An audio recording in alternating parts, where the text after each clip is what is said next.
Get me out of here, man! Get the fuck out of here! No, man! Get me out of here! Get me out of here, man! What the fuck you mean, nigga? Get me the fuck out of here! For grooming a young girl, this man is in court. Because of YouTube's policies, I am unable to disclose her precise age. However, let's just say that he is about to make justifications that are far too young. He appeared in court with an air of regret, blaming the drink and declaring that he had changed. However, he lost it when the court brought up his actions following the arrest. Additionally, the initial blurry footage wasn't a bug. That was essentially his full-blown blowout.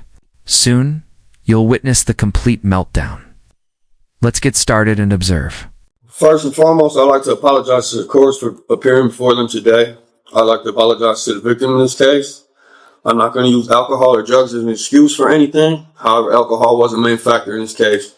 But I take full responsibility for my actions because I chose to make the irresponsible decision consuming too much alcohol than I could handle, causing poor, regretful choices leading to my incarceration.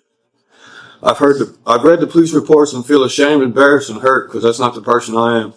And I wouldn't be standing here today if I would have just been more responsible.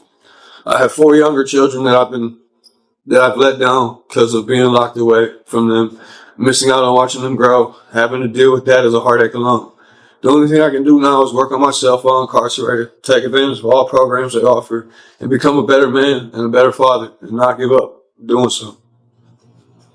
I have to make this my last time in jail, and I plan to. I'm sincerely remorseful to my victim in this case, letting her down when I was supposed to be a father figure in her life. I beat myself up over this every day.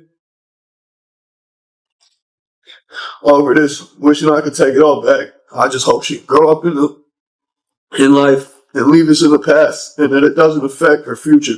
Again, I'm sorry to everyone I caused pain to in this case. The judge, not the victim, was the target of the entire apology. Here he is requesting tolerance rather than pardon, and attempting to place the blame on drink. What you drank is irrelevant to the courts. What you did and the crimes you committed are important to them. He even calls himself a father figure, which in my opinion makes things worse in this particular situation. Everything here seems practiced to me, with the exception of accountability. Even the judge is aware of it. Thank you. Why did you call her after you were in jail? Because I was told by the detective I was allowed to. Okay. I didn't call her, I called my wife and she answered the phone. Right. And what contact did you have with her about retracting her statement or modifying her statement? It wasn't retracting. We talked about counseling, going to counseling and stuff, because that was something that they was talking about making them do. And something she said she didn't want to do. Well, trying to, whether directly contacting her or contacting her through your wife, was wholly inappropriate. And it was further evidence of you trying to take advantage of her at that young age, like you did when this happened. Now, she asked the detective if she could have contact with me when this case was all started. And then when I went to my preliminary hearing on February 11th, I asked the detective and he told me the same thing. All right. Well, you're experienced enough in the system to have the wisdom that you shouldn't have been contacted. Okay.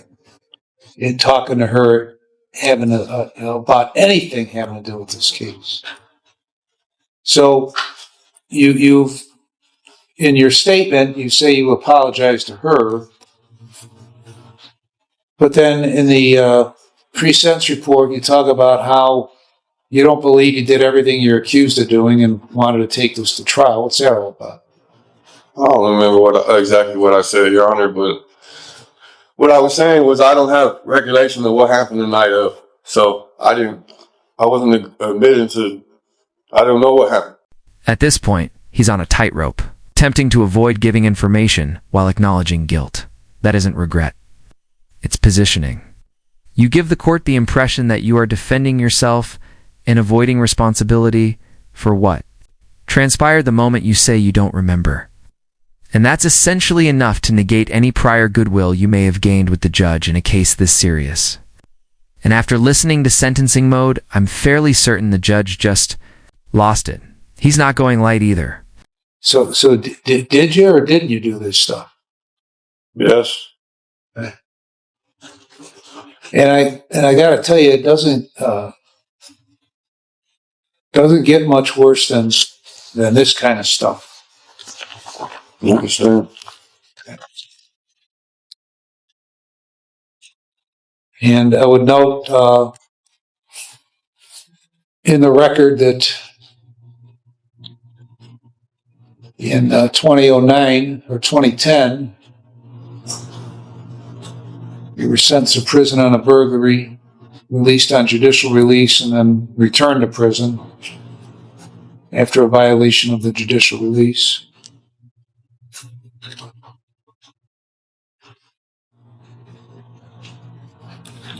And you were released January 7th of 13. You went back to prison on another case on May 1st of 13 and got out in August.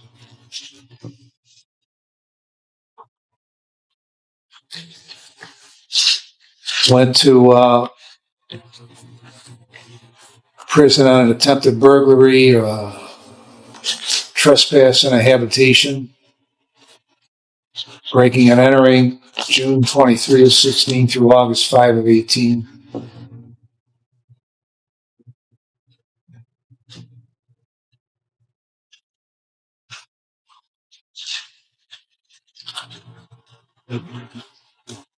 A whole bunch of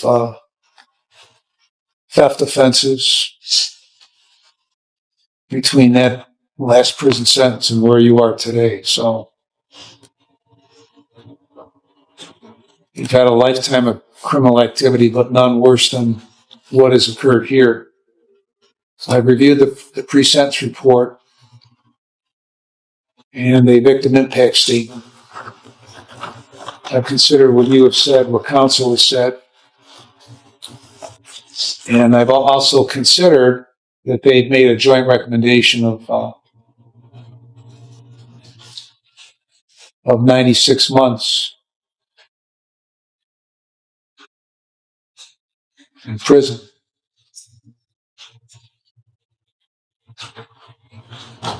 And so on count, and I considered all the provisions in 29, 29, 11, 29, 29, 12, 13, and 14.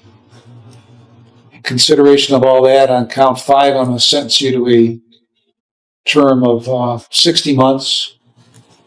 On count 6, I'm going to sentence you to a term of 60 months that will be consecutive to one another, with credit for 143 days. And consecutive sentences are necessary to protect the public from future crime by you and for appropriate punishment. Sit down, man. Sit down, man. Sit down. What do you mean, man? Sit down. No, man. Get the fuck out of here, man. Judge. And Took my plea back, man. Get the fuck out of here, man. Get me out of here. Get me out of here, man. Sit down. Get me out of here, man. Almost done, Judge. Get the fuck out of here. and they No, man. Get me out of here. Get me consecutive. out of here, man. What the fuck you mean, nigga? Get me the fuck out of here. Man, get me the fuck out of here, nigga. Let me get my leg. Get me out of here, man. Just take me to the chair. Go there, go to the chair. All right. Listen to them on. Put me on your visiting list Alright. for jail and for. Alright, man. Stop touching me, man. I'm not doing this, man. I'm not doing this. Go on, picture. I'm not doing shit. That's what happens when your entire strategy depends on sounding remorseful, and the judge doesn't buy the act. This wasn't an emotional collapse. It was a delayed meltdown the moment he heard the word consecutive. The courtroom wasn't stunned. They've witnessed scenes like this before. Maybe not this loud, but definitely this predictable.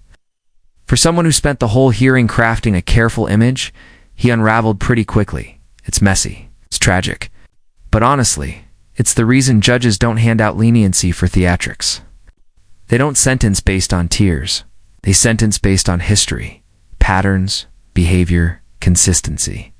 So now I want to hear from you guys. Was this accountability? Or was this outcome already written? I drop videos daily, so hit that like button. Subscribe if you haven't already, and I'll catch you in the next one. Stay sharp.